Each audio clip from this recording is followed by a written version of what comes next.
Saludos compañeros, nuevamente comenzamos con las actividades de capacitación. En esta ocasión vamos a analizar el documento Taller Intensivo de Capacitación Docente, Reflexiones, Estrategias y Compromisos para el Regreso a Clases. Es un documento un poquito extenso, por lo tanto vamos a ser bastante específicos en la información que vamos a estar socializando.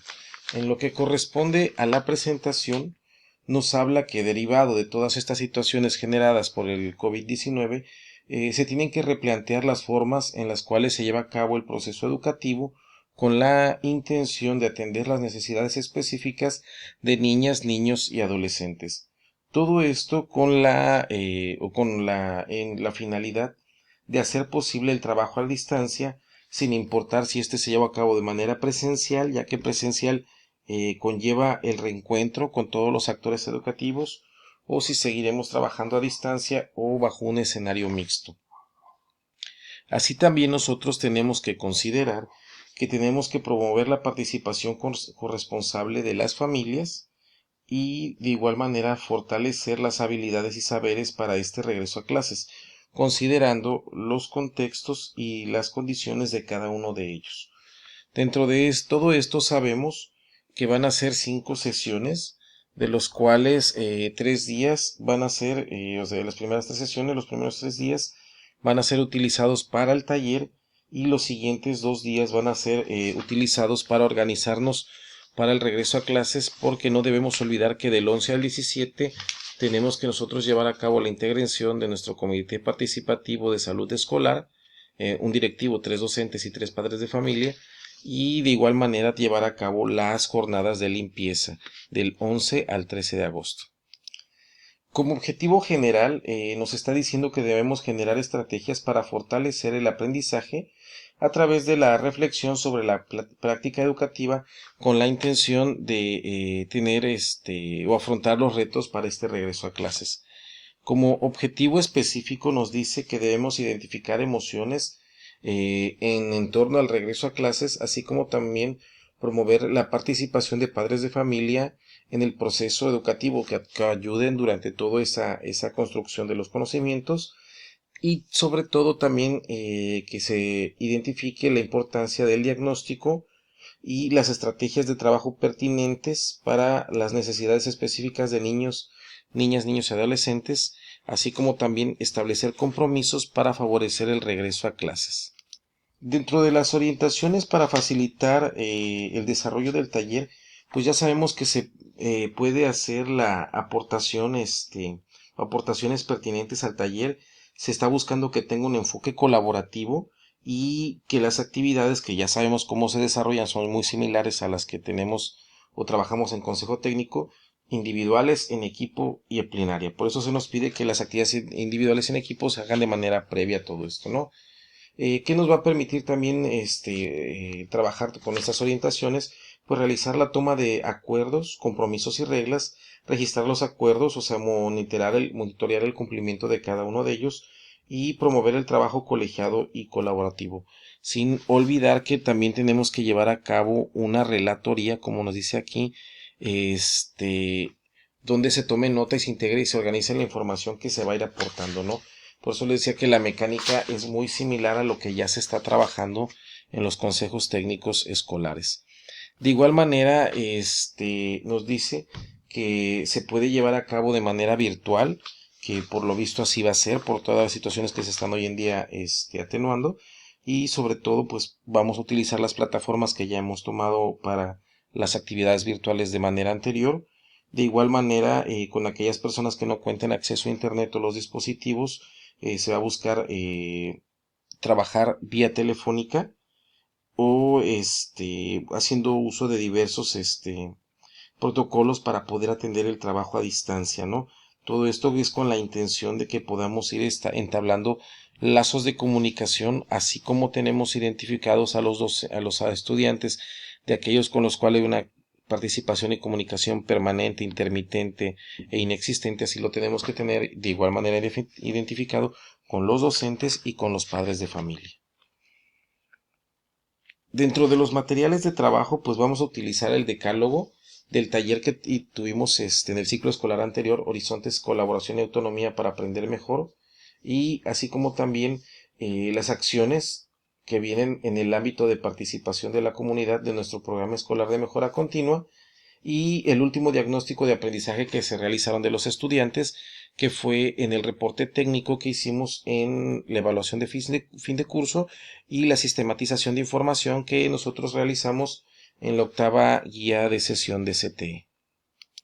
Para los productos del taller me pide un inventario de estrategias para la participación, que es un conjunto de estrategias para promover la participación de padres de familia y que estos sean corresponsables para favorecer el aprendizaje. Como segundo producto me pide un esquema de información complementaria del diagnóstico, que no es otra cosa que la descripción de los aspectos a incorporar en el diagnóstico, así como los actores que lo pueden proporcionar. En el producto número 3 me pide un repertorio de insumos para el trabajo en el aula, que no es otra cosa que la integración de elementos para la atención diferenciada y el trabajo entre pares. Y como producto número 4 me pide el tendedero de compromisos, donde vamos a seleccionar acuerdos y acciones para favorecer este regreso a clases. Al igual que en la guía de CTE, en este mismo taller se nos hace esta estructura donde ya viene una sugerencia para llevar a cabo la bienvenida y el encuadre, donde de manera específica, como nos dice aquí, antes de iniciar las sesiones es importante que se revise en conjunto los objetivos generales específicos, la agenda de trabajo y los productos del taller que se van a realizar. Así también me dice que tengo que organizar el tiempo para realizar el trabajo individual en equipo y en plenaria, así como los compromisos y las reglas para llevar a cabo el taller de forma exitosa. Sin olvidar también que tengo que llevar a cabo la conformación de los equipos con base a las siguientes acciones, que deben de ser de 3 a 5 participantes, ¿sí? Organizarse de acuerdo a grado escolar o asignatura cuando así se pueda. En su caso, debe haber alguien que tome el rol de coordinador, de relator, de exposición, del control de tiempo y de materiales. Y algo muy similar que lo que vuelvo a repetir hacíamos en la guía de CTE, ¿no? Son muchos factores muy similares que creo van a ser bastante fáciles de adaptar. Para la sesión número 1, reencuentro con el colectivo. Como objetivo general me dice que identifiquen emociones en torno al regreso a clases, con la finalidad de plantear acciones que les permitan propiciar un reencuentro positivo. La actividad número 1, mis emociones ante el regreso a la escuela. ¿Qué es lo que me pide? Pues por un lado, considerar que sí se tiene alegría y gusto de volver a ver, pero así también se tiene el miedo por un posible contagio, lo cual nos denota que existe un reto profesional y a nivel personal para poder llevar a cabo las actividades pedagógicas. También se nos pide que llevemos a cabo la lectura del texto Vivo mis emociones del anexo número 1, ¿sí? Igual también que nos da el escenario qué significa para ti el regreso a clases presenciales, por lo que se busca en esta actividad es elaborar una red emocional donde en hojas sueltas van a identificar cuáles son las emociones que se repiten con la intención, como nos dice aquí en la página siguiente, que vayan elaborando esta red emocional, identifiquen aquellas que se están repitiendo, ¿sí? Y pasemos a estas preguntas guías que nos dice aquí, como nos comenta, observen su red emocional y reflexionen sobre las siguientes preguntas, ¿sí? ¿Qué emociones les genera el regreso a clases de manera individual y como colectivo? ¿Qué coincidencias identifican? ¿Se ven todas y todos reflejados en esta red? ¿Para qué les sirve tener esta red emocional? Entonces, todo esto es con la finalidad de conocer las emociones en colectivo y sobre todo saber cómo están viviendo la situación del reencuentro a la escuela, ya que va a ser una situación extraordinaria porque como no se ha tenido, se va a tener que plantear desde un fin común para que sea una experiencia benéfica y sea agradable para todos. Esa parte va a ser muy importante, ¿no? En la actividad número 2, juntas y juntos respondemos o regresemos a la escuela, se nos pide la lectura de un texto que viene en el anexo número 2, cómo autocuidarnos, y vienen estas preguntas guía: cómo generar experiencias positivas y cómo integrarlas o cómo integrar una red de apoyo. Esta parte va a ser muy importante, ¿no? Nos pide también que llevemos a cabo un listado de 6 formas de autocuidarnos, cómo consolidar una red de apoyo en un sentido afectivo y emocional, y sobre todo en un marco de calidez, confianza y de seguridad. Y este es el listado que vamos a elaborar, que va a ser parte de todos los insumos que vamos a ir trabajando. En la sesión número 2, las familias aliadas para el aprendizaje, el objetivo es generar estrategias basadas en respeto y colaboración para promover la participación de madres, padres de familia, con la finalidad de que estos coayuden en el proceso educativo. Todo esto nosotros nos tenemos que basar en lo que nos dice la Ley General de Educación en el artículo 34, donde nos señala quiénes son los actores educativos del sistema educativo nacional, y en el artículo 78, donde nos reglamenta que los padres de familia son corresponsables del proceso educativo de sus hijos. Por lo tanto, deben apoyar su aprendizaje, revisar su proceso de desempeño y su conducta. Para esto, dentro de estas actividades, tenemos que responder o reflexionar sobre estas preguntas guía para completar este esquema, en el cual nos pide que nosotros anotemos cuáles son los beneficios y los desafíos que se han tenido por la participación de padres de familia, y sobre todo la promoción de la participación, o sea, la pertinencia que vamos a tener y cómo lo vamos a flexibilizar para adecuarlo a los espacios y a los contextos de los que se tiene, ¿no? Entonces, esta parte es muy importante, este cuadro de 3 entradas, porque vamos a poder ver lo que tenemos, lo que se interesa o lo que debemos o lo que vamos a afrontar, las dificultades que vamos a afrontar o esas áreas de oportunidad que podemos aprovechar, y después va a ser el cómo lo vamos a hacer, o sea, qué tan pertinente, o sea, considerando ya el contexto de todo esto. En la actividad número 2, corresponsabilidad y cercanía con las familias, nos pide la colaboración de los actores educativos en un marco de respeto mutuo, y se nos pide que llevemos a cabo la lectura del anexo número 3, donde se identifican, se registran aspectos complementarios para promover la colaboración de padres de familia en el proceso educativo. Para todo esto, nosotros vamos a utilizar el decálogo con el que ya trabajamos el ciclo anterior o elaborado el ciclo escolar anterior en el taller Horizontes, Colaboración y Autonomía para el Aprender Mejor, y sobre todo las acciones que nosotros tenemos en nuestro programa escolar de mejora continua en el ámbito de participación de la comunidad, ya que estos los tenemos que tener vinculados con el ámbito de vinculación y colaboración de la planeación académica institucional.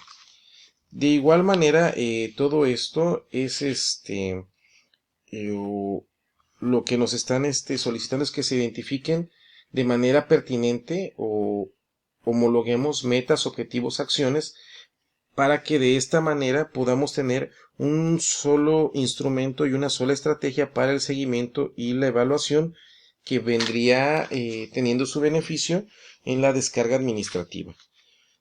Posteriormente nos dice que se lleve a cabo la lectura del anexo número 4, estrategias que se pueden implementar para favorecer los vínculos entre la escuela y familia, se dialogue sobre las experiencias que se tienen, los resultados satisfactorios que sirvieron para fomentarlos, ¿sí?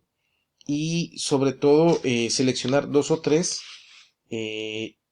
y anotarlas bajo los siguientes aspectos que se nos manejan, ¿no? Como viene aquí. Entonces nos pide que le hagamos el anexo número 4. Sí, posterior al anexo número 4, llevar a cabo el diálogo para poder tener una participación o poder identificar cómo fue la participación corresponsable de padres y madres de familia o tutores, y sobre todo, como dice aquí, seleccionar 2 o 3 estrategias que, se considerando los aspectos que viene aquí, que cómo la hicimos, qué insumos utilizamos, qué preparación se requirió y qué beneficios y ventajas resultaron de su implementación. Entonces, esta parte es muy importante porque cada equipo o cada equipo elaborará un inventario de estrategias, o sea, va a decir cada equipo va a decir o va a seleccionar varias estrategias que va a ser ese inventario para promover la participación corresponsable de padres de familia, que esta parte es nuestro primer producto, ¿sí? Donde las vamos a revisar y ajustarlas para que sea un diseño más adecuado y pertinente, ya considerando, como dice aquí, un enfoque de respeto mutuo y llevándose bajo el trabajo colaborativo y corresponsable. Entonces, esta parte es con la que cerramos este primer producto. Por eso es muy importante que ya una vez que tengamos elaborado ese listado, lo podamos jerarquizar y sobre todo sintetizar para poder identificar claramente cuáles son aquellas estrategias que nos han sido adecuadas y pertinentes para promover la participación corresponsable de padres de familia. En la sesión número 3 es el diagnóstico para favorecer el aprendizaje y se tiene como objetivo la importancia del diagnóstico como herramienta para la toma de decisiones.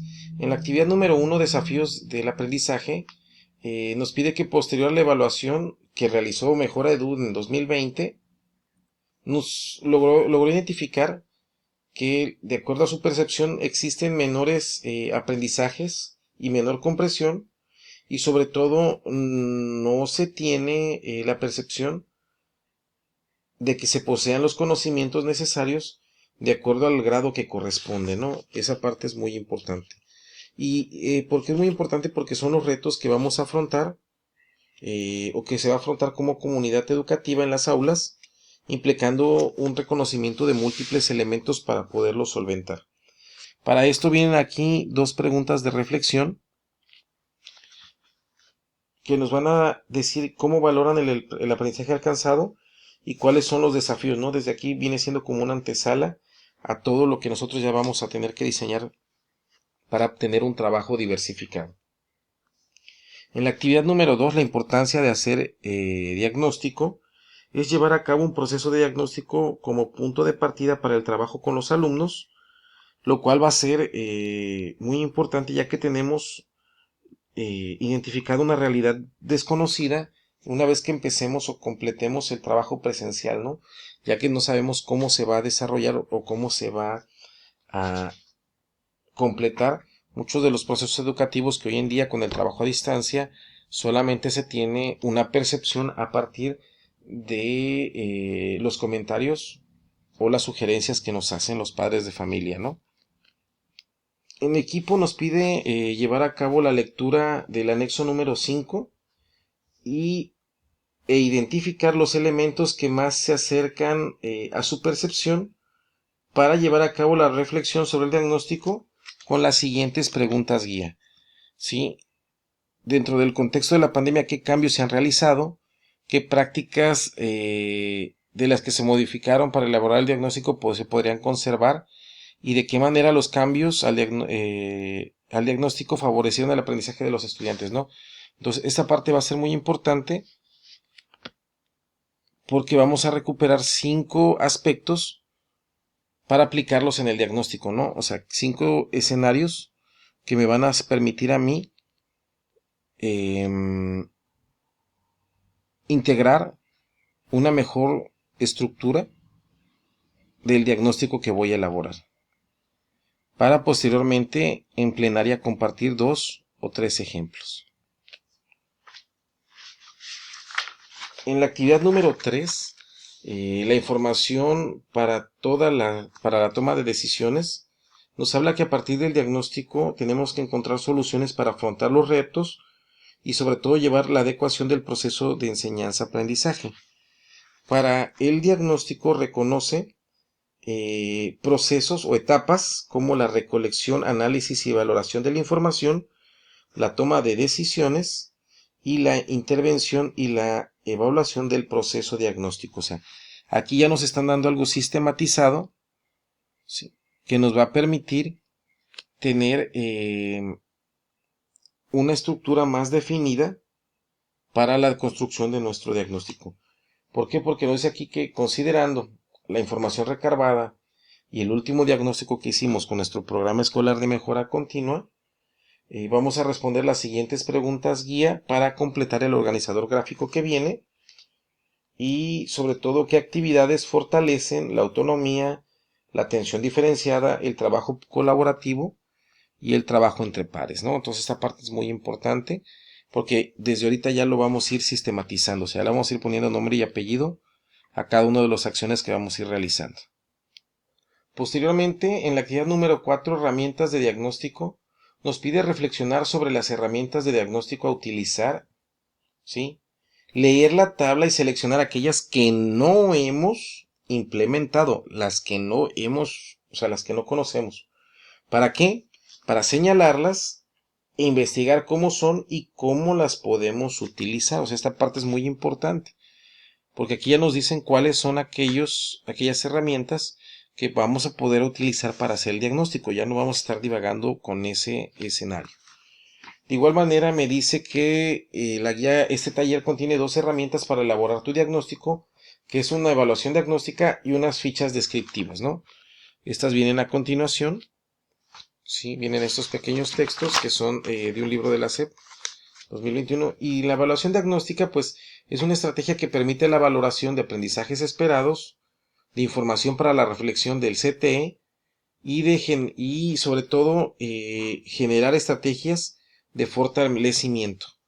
La ficha descriptiva nos habla de aprendizajes adquiridos, del contexto interno y externo del estudiante. O sea, ya la podemos ir reduciendo a todo lo que dice ahí para ya pasarlo sencillamente a un contexto interno y externo, porque a partir de esa definición que se le da al contexto externo y al contexto interno es como vamos a poder ya desglosar las barreras de aprendizaje y participación. Y sobre todo aquí, en la ficha descriptiva se considera un puente de comunicación, ya que a partir de ese trabajo se puede interactuar con el otro docente, con el padre de familia y hasta con el mismo alumno, el desempeño que está presentando. Nos pide también que respondamos las preguntas guía de forma individual, donde nos pide analizar de las 2 propuestas cuáles son los aspectos más principales y cómo llenar el esquema con otra información necesaria, ¿no? Esta parte es también muy importante, ¿no? O sea, cómo lo vamos a ir elaborando y vamos a trabajarlo. Todo esto, o sea, con esas preguntas guías y todo esto que estamos haciendo en este esquema de información complementaria del diagnóstico. O sea, entonces, ya vimos 2 ejemplos, lo que tienen esos 2 ejemplos, ¿sí? Y las preguntas guía los que nos permiten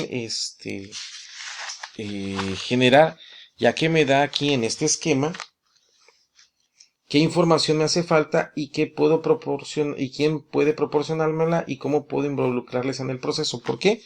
Porque si están fuera del proceso, entonces quiere decir que no estamos considerando a todos los actores educativos ni todas sus potencialidades.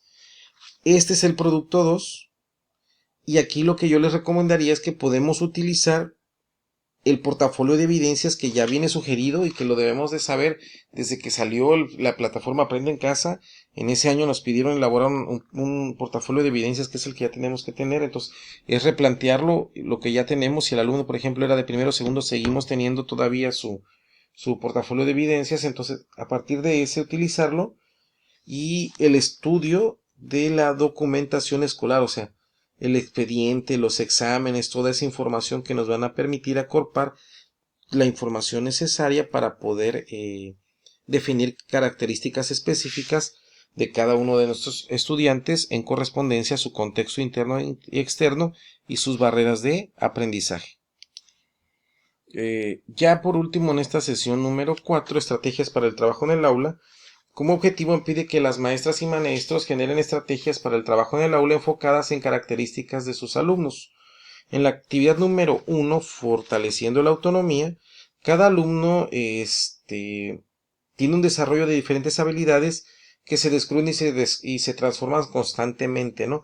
Nos piden que visualicemos el video, la educación más allá del aula, autonomía de la enseñanza y el aprendizaje, estrategias específicas.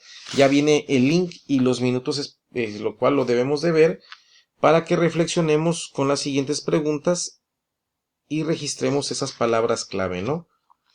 Entonces, aquí lo que en estas preguntas guía recaen es para impulsar la autonomía, cómo se ha trabajado a partir del trabajo a distancia, qué estrategias se implementaron para el fortalecimiento de la autonomía, qué grado de autonomía se perciben los estudiantes. O sea, sí, es muy importante cómo lo identificas y qué acciones podemos hacer para mejorarla. Entonces, En esta parte nos pide que nos reunamos en equipo, ¿sí? Considerando toda la información que tuvimos de los actividades anteriores, y para que podamos nosotros elaborar una nube de palabras, como se muestra en el siguiente ejemplo, donde en esas palabras van a ser aquellas, ¿cómo explicarlo? Que estuvimos trabajando y que nos van a permitir esta autonomía, ¿no? Entonces aquí ya tenemos un ejemplo, la vamos a compartir, porque esta evidencia, como es aquí, la vamos a utilizar para el repertorio de insumos para el trabajo en el aula, en la actividad 4 de esta sesión. Entonces, aquí mismo en la actividad 2,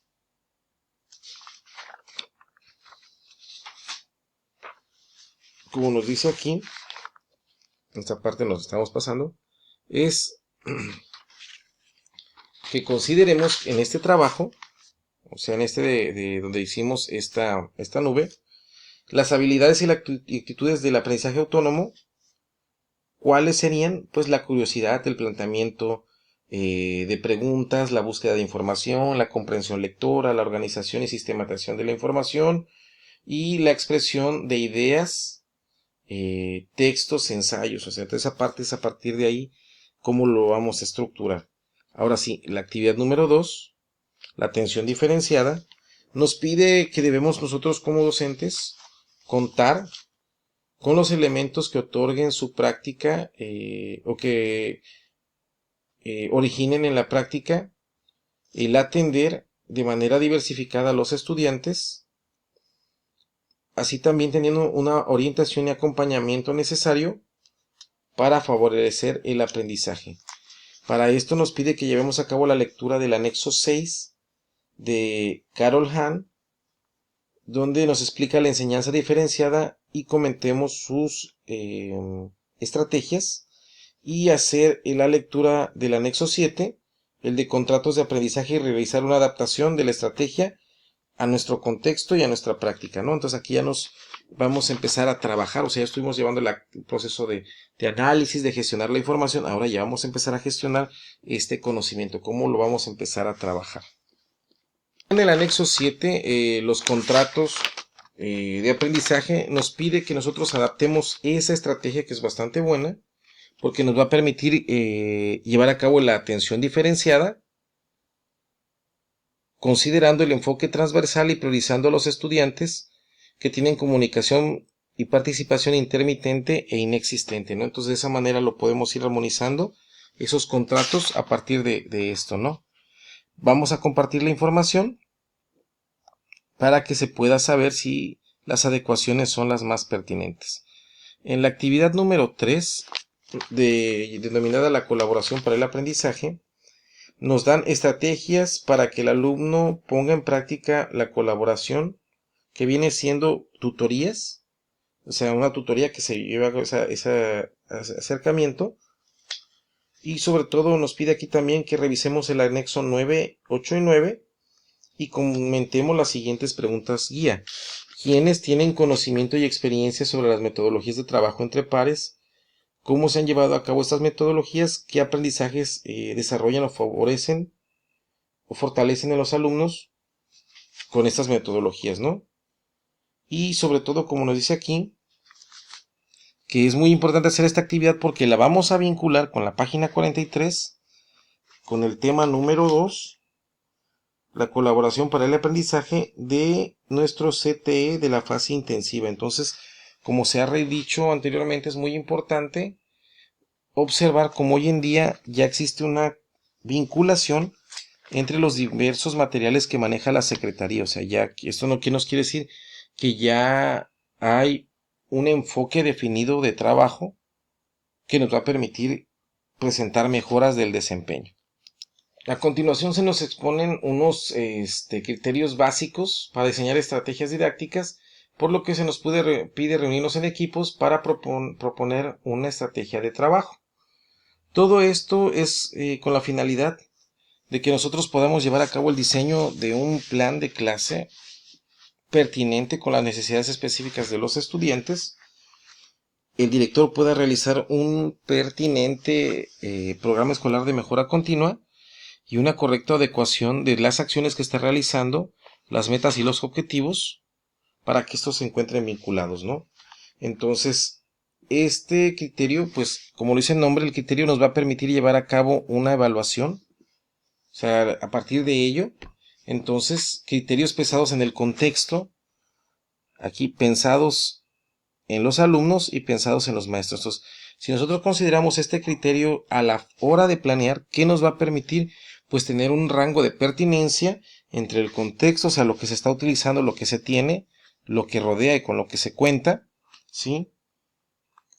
Con los estudiantes, su desempeño, su contexto interno, todo lo que ellos tienen, y con los docentes, su capacidad de trabajo, su capacidad de planeación.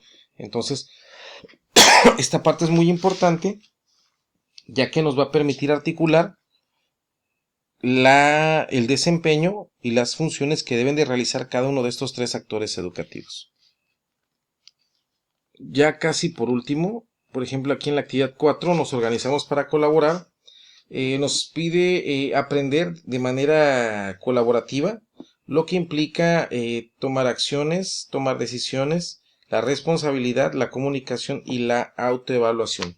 ¿Por qué hablamos de autoevaluación? Porque de esa manera se va a llevar a cabo el dinamismo de la colaboración, porque no se puede tener una colaboración si no se tiene una movilidad dentro de cada uno de sus actores. Entonces, para todo esto me pide que integremos evidencias generadas de manera anterior, y ya con ella vamos a hacer un repertorio de insumos, que es el producto 3. Entonces, ¿qué insumos voy a utilizar? Como me dice aquí, el insumo de la actividad 1, la actividad 2 y la actividad 3, que viene siendo la nube de palabras sobre autonomía, adaptación de la estrategia de contratos, y la última que tuvimos, que es la estrategia para el trabajo entre pares, ¿no? Enseguida nos dice que tomaremos como referente cómo se ha estado trabajando durante esta sesión, para que nosotros identifiquemos las acciones que se han llevado a cabo y las utilicemos en el siguiente instrumento de valoración, que nos va a permitir la autoevaluación del desempeño y la evaluación del desempeño de nuestros compañeros. Entonces, en esta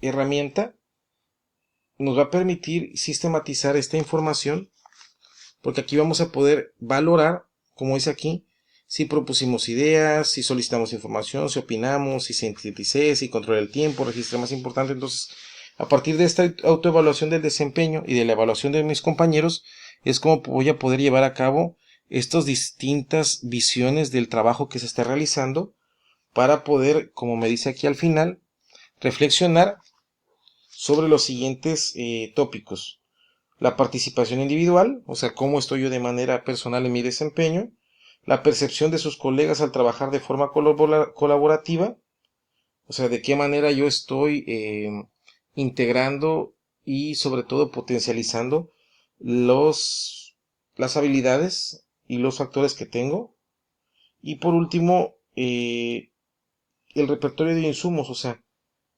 son los resultados de los trabajos en equipo, o sea, cómo hemos nosotros logrado ese desempeño, si es adecuado, si es pobre, si es suficiente. O sea, entonces es una parte muy importante, ya que todo esto me va a permitir llevar a cabo una reflexión sobre mi práctica y sobre todo adecuarla a cuáles van a ser los mayores beneficios que van a tener los estudiantes a partir de las adecuaciones que yo haga a mi práctica, ¿no?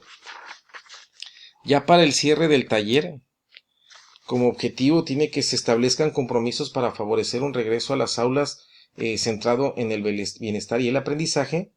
Y dentro de la actividad de cierre me pide compromisos para el regreso a clases. Nos dice que a partir de una reflexión del estado emocional de los docentes, es la importancia de continuar fortaleciendo los vínculos de colaboración con los padres de familia, ya que son los que están llevando el acompañamiento, ¿sí? Para posteriormente elaborar un tendedero de compromisos, para que en equipos definan 2 compromisos que quieran asumir para el regreso a las aulas, y estén centrados en el bienestar y el aprendizaje de los estudiantes.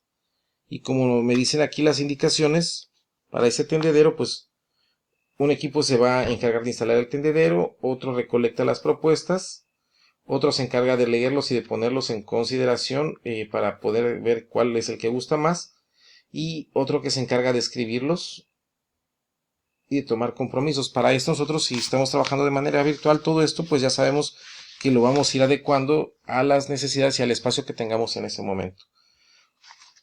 Ya casi por último dice que en plenaria comentemos la importancia de este tendedero, ¿sí? Como un recurso que sintetiza el resultado de los aprendizajes de todos estos días, o sea, todo lo que estuvimos haciendo, los insumos que se tienen, en esto recae, yo me comprometo a, o sea, ya viene aquí en específico, ¿no? Ya. Y por último, identifiquen una forma de hacer este entendedero de compromisos en un formato útil para compartirlo. ¿Por qué se busca que sea útil para compartirlo? Porque se tiene la intención de que se logre un trabajo específico y homologado con cada uno de los actores educativos. Bueno, compañeros, ya para finalizar, vienen los anexos, que son, los vamos a ver de manera específica. Aquí vienen las emociones, más que nada para que nosotros las podamos identificar, una descripción de las emociones, un gráfico de las emociones, ¿sí? Cómo nos podemos autocuidar, aspectos a considerar para la participación. Todo esto ya lo veníamos haciendo. Por ejemplo, aquí esta parte de un día abierto en las familias y un día visita en la aula, ya lo hacíamos antes, que es un día en la escuela de mis hijos.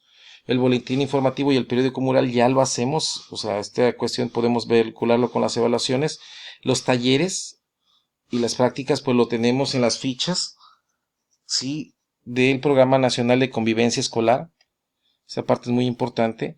El diagnóstico, pues ya tenemos aquí una síntesis, nos dan aquí definiciones de lo que es un diagnóstico, pero hay que utilizarlos de las recomendaciones que vienen en las orientaciones para la elaboración del programa escolar de mejora continua, y ahí utilizar ese diagnóstico con esas preguntas guías que vienen, considerando las herramientas de sistematización de información que se dan en este taller, ¿no?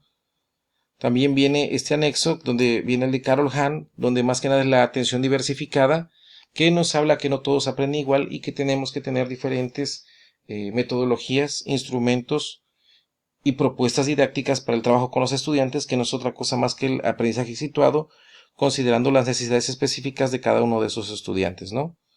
El anexo número 7, que son los contratos de aprendizaje que recaen en esto, y nos dice que lo vamos a adecuar. Se me hacen bastante bien, de hecho yo no les movería nada más que la definición de cada uno de los asignaturas que se tiene, pero se me hacen bastante adecuadas, más que nada para que ellos vayan llevando el seguimiento, y porque si nos toca seguir trabajando a distancia o de forma mixta, tenemos que gestionar la autonomía, y no hay mejor otra cosa más que el contrato, porque se le da la obligatoriedad del trabajo sobre el cual está él definiéndolo, ¿no?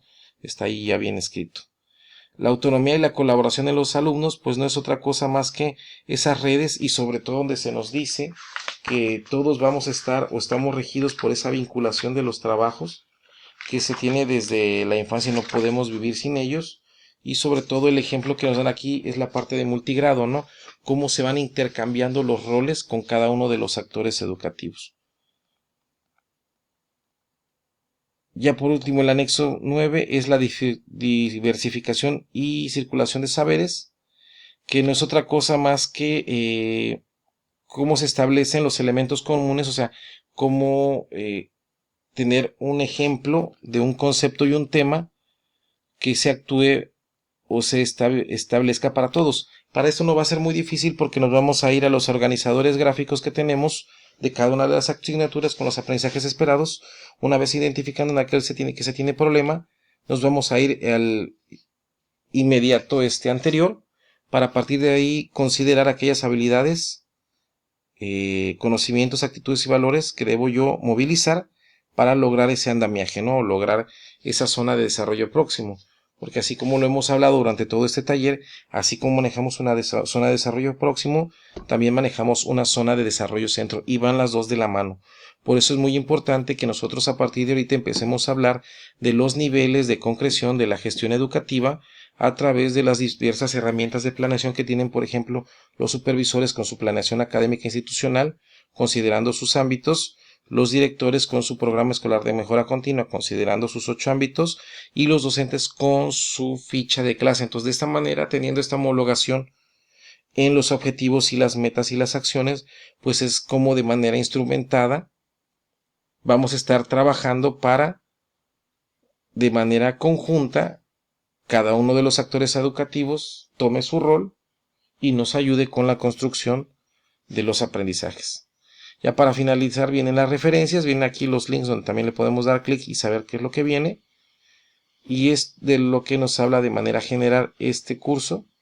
Espero les sirva bastante, compañeros. Esta es una parte muy introductoria. De todos modos, lo que se sugiere es que a partir de este análisis breve, ustedes lo van a trabajar en las fechas en las que viene, con los días que están considerados, con la intención de que se apropien de cada uno de los conceptos y contenidos que esto tiene, para cuando tengan ustedes que trabajarlo con sus docentes, no tengan la dificultad de la instrumentación de estos trabajos. Bueno, compañeros, sería todo. Saludos. Adiós.